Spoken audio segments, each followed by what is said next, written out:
اسلام مسلمانوں کو ٹارگٹ کرنا ہے، اسلام کو ٹارگٹ کرنا ہے، اس لیے وہ بھی بھائی ہیں، یہ بھی بھائی ہیں۔ اے مسلمانوں، میں آپ کو یہی دنیا کی ہیپوکریسی آپ کو سمجھانا چاہتا ہوں۔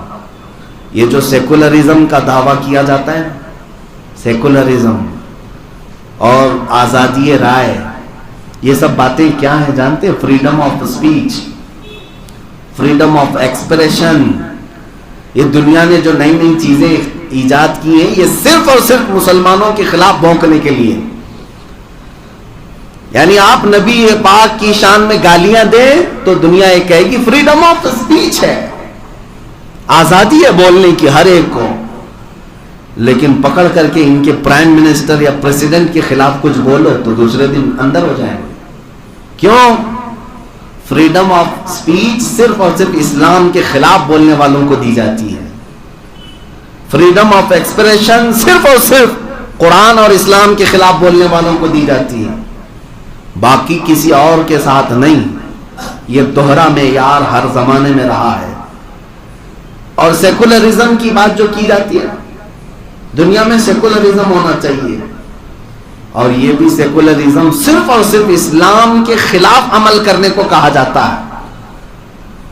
برقعے پر پابندی لگا دو، حجاب پہن کر کے کوئی لڑکیاں نہ آئیں۔ کالجز میں ابھی کرناٹک میں بھی یہ مسئلہ چل رہا تھا، ان سے پوچھا جائے تو صرف بات یہ یہاں سیکولرزم ہے، مذہبیت نہیں آنا چاہیے، سب جس طرح سے جی رہے ویسے رہو۔ یہ سیکولرزم صرف برقعے اور حجاب کے لیے کیوں ہے؟ کبھی کسی عیسائی نن کے خلاف تو بات نہیں ہوئی آج تک۔ عیسائی عورتیں بھی پورے حجاب میں رہتی ہیں، نہیں دیکھا ان کی عورتوں کو؟ وہ صرف چہرہ کھلا رکھ کر باقی پورا پہنتی ہیں۔ آج تک دنیا میں ان عورتوں کے خلاف نہ کسی گورنمنٹ نے کوئی رول پاس کیا، نہ کسی مال نے پابندی لگائی، نہ کسی کالج یا یونیورسٹی نے یہ کہا کہ آپ نن ہیں تو یہ پہن کے نہیں آ سکتی۔ یہ سیکولرزم بھی صرف اور صرف مسلمانوں کے خلاف استعمال کیا جاتا ہے۔ جاب دینے کے لیے داڑھی چھلا کر کے آؤ، آپ داڑھی مڈا کر کے آؤ۔ مجھے یہ سمجھ میں نہیں آتا مسلمان کی داڑھی میں کیا کانٹے لگے رہتے ہیں جو ان کو بہت چبھتے ہیں؟ ہاں سیکولرزم ہے، ہمارے یہاں سیکولرزم ہے، آپ داڑھی نکال کر کے آؤ، جیسے سارے لوگ ہیں ویسے ہیں۔ سیکولرزم کا یہ چوغا صرف اور صرف مسلمانوں کے خلاف استعمال کیا جاتا ہے، لیکن ایک پنجابی سکھ داڑھی رکھ کر کے پرائم منسٹر بھی بن سکتا ہے، اس سے نہ پگڑی اتاری جاتی ہے اور نہ داڑھی اتاری جاتی ہے۔ یہ کیا ہے؟ اس کو کہتے ہیں ہیپوکریسی، منافقت۔ پوری دنیا دغلے پن پر اتری ہوئی ہے، مسلمان اس بات کو کیوں نہیں سمجھتے؟ میرے عزیزوں، میری ان باتوں کا خلاصہ ایک ہی ہے، جب تمہیں پتا ہے کہ تم ہی ان کے ٹارگٹ ہو، تم ہی ان کے نشانے پر ہو، تیری کٹھری تاکی ہے اور تو نے نیند نکالی ہے۔ اعلیٰ حضرت نے کیا خوب کہا ہے، آنکھ سے کاجل صاف چرا لے یہاں وہ چور بلا کے ہیں، تو کہتا ہے میٹھی نیند ہے تیری مت ہی نرالی ہے۔ اعلیٰ حضرت نے یہ جگایا تھا مومنین کو، اور ساری دنیا تیری گٹھری تاکی صرف اور صرف تمہاری دشمنی پر ہے، اور دشمنی کس بات کی ہے؟ تمہارے جائیداد کی نہیں، یہ بڑے پیسے والوں سے تھوڑی نا ان کی دشمنی، ان کے سینوں میں جو موجود ایمان ہے اس کی دشمنی ہے۔ یہ ایمان انہیں بہت بلندی تک لے جا سکتا ہے، انہیں اچھی طرح سے معلوم ہے۔ ایک ایمان والے کی گرمی جب بیدار ہو جاتی ہے تو پھر وہ قیصر و کسریٰ کو بھی پلٹ سکتا ہے، تاریخ موجود ہے۔ تو دنیا جس بات کی دشمنی پر ہے وہ تمہارے سینوں میں موجود ایمان کی۔ اب میں جو بات کہہ رہا ہوں وہ توجہ سے سنیں۔ جب آپ کو پتا ہے کہ پوری دنیا مجھے ہی ٹارگٹ پر رکھی ہوئی ہے، پوری دنیا کو میرے ہر عمل سے تکلیف ہے، تو کیوں میں ان کو راضی کرنے کے لیے کبھی داڑھی نکالوں، کبھی ٹوپی چھپاؤں، کبھی لباس بدل دوں، کبھی جو ہے سیکولر بن کر کے آ جاؤ کہ نہیں میاں تم بھی ہمارے ہم بھی ہمارے۔ تمہیں پتا ہے تمہارے پورے کے پورے بدل جانے سے بھی یہ دنیا تم سے راضی نہیں ہوگی، اس لیے صرف اور صرف تمہارے پاس راستہ ایک ہی بچتا ہے۔ وہ راستہ کیا ہے؟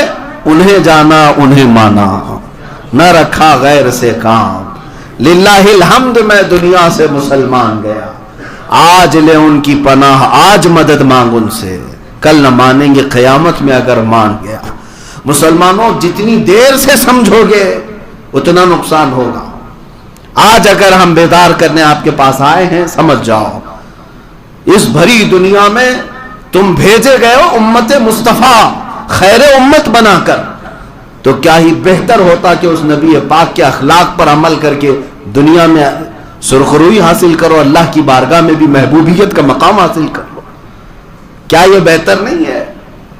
لیکن ہوتا یہ ہے کہ ہماری بہت ساری جماعتوں میں بڑے بڑے دانشور بیٹھے ہوئے ہیں، ان کو ایسا لگتا ہے کہ ہم ان کو راضی کرنے کے لیے کچھ سیمینار کریں گے، سرو دھرم سمیلن کریں گے، تاکہ ان کو بھی راضی رکھیں، ہم بھی ان کو بھی راضی رکھ لیں۔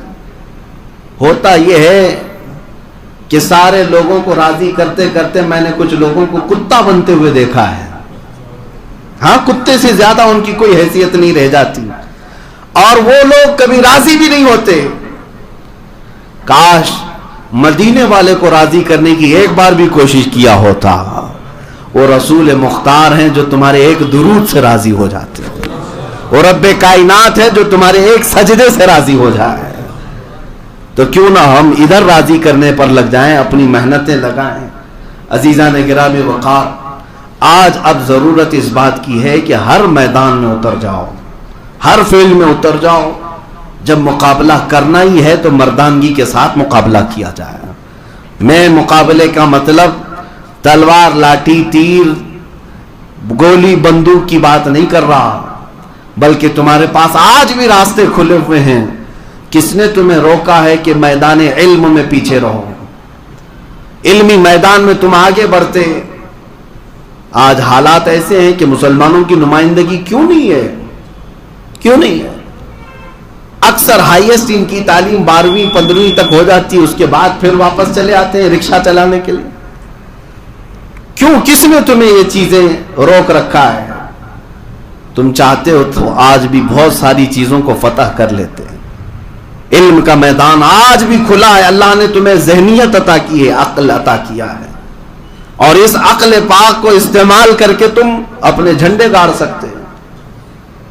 ابھی میں آپ کو بتاؤں، اسلام ترقی کے راستے میں کبھی رکاوٹ نہیں بن سکتا، نہ تمہاری داڑھی نہ تمہاری ٹوپی، بلکہ میں سمجھتا ہوں کہ ہر کامیابی کا راستہ میرے نبی کے قدموں سے ہو کر گزرتا ہے۔ یہ تم اپنی طاقت منوا سکتے۔ آج لوگ یہی سمجھتے ہیں کہ لوگ ہمیں مار رہے ہیں، لوگ ہمارے خلاف بھڑکاؤ بھاشنیں کر رہے ہیں، نعرے لگا رہے ہیں، اس کا جواب کیا ہوگا؟ آپ سارے لوگ ہماری طرف متوجہ ہیں، جواب آپ دیجئے مفتی صاحب، آپ بیانوں میں جواب دے دیجئے۔ کیا یہ جواب ہے؟ صرف ہم ان کے بھاشنوں کی نندا کرتے ہوئے، اس کی مخالفت کرتے ہوئے جواب دیتے ہیں، آپ اتنے پر خوش ہو جائیں گے؟ جواب تو یہ ہوتا کہ جو قوم تمہیں ہمیشہ کے لیے ختم کرنے کی بات کر رہی ہے، تم کھڑے ہو جاتے اور ثابت کر کے دکھاتے، اللہ نے مجھے جو ذہن پاک عطا کیا، میں پورے ملک کو روشن کر کے دکھاؤں۔ یہ عزم کرتے ہوئے کوئی بچہ کیوں نہیں اٹھتا؟ اگر نوجوان یہ عزم کر لے تو ہر میدان میں کامیابی ان کے قدم چومے گی۔ ہزاروں انجینئر بچے ہمارے پاس ہیں، ہزاروں ڈاکٹرز ہمارے پاس ہیں، لیکن یہ اگر متحد ہو کر کے سوچ لیں کہ اسلام کسی کی ترقی کی آڑ نہیں بن سکتا، رکاوٹ نہیں بن سکتا۔ ابھی 2 ہفتے پہلے کی بات ہے، ایک نوجوان بڑی داڑھی ہے، 22 سے 25 سال کی عمر کا ہوگا، میرے پاس آیا، انجینئرنگ کیا ہوگا، لیکن ذہن جب کام کرتا ہے تو بہت ساری ایجادات بھی ہوتی ہیں۔ اس نے ایک نئی ایجاد کیا ہے جو ابھی فی الحال کسی کے پاس نہیں، فری انرجی جنریٹ کرنا، یعنی کرنٹ۔ یہ ہر ایک کا ایشو ہے آج۔ کرنٹ کہاں سے آتا ہے؟ یا پانی سے بن رہا ہے، کوئلے سے بن رہا ہے، یا پون چکی سے بن رہا ہے۔ جو کرنٹ کے سورسز ہیں وہ بڑے مہنگے ہیں آج، اسی لیے بجلی مہنگی ہے۔ لیکن اس نوجوان بچے نے اس بات پر اپنا دماغ لگایا کہ میں کرنٹ ایسی چیز سے بناؤں کہ کوئی بھی سورس ایسا نہ ہو جو مہنگا ہو، ون ٹائم انویسٹمنٹ ہو، ایک بار ایک مشین لگا دی جائے تو 100 سال تک کرنٹ پیدا کرتی رہے، اور الحمدللہ اسے کامیابی ملی۔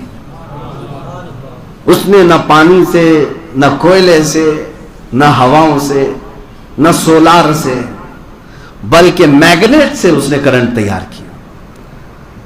چمک جو ہوتا ہے، مقناطیس، اس کے ذریعے سے اس نے ایک مشین بنائی، 2 فولادوں کو رکھ کر کے اس کی طاقت کے بیچ میں سے کرنٹ جنریٹ کیا، اور اس شخص کا دعویٰ ہے کہ 100 سال تک یہ مشین بغیر کسی خرچے کے کرنٹ پیدا کرتی رہے گی۔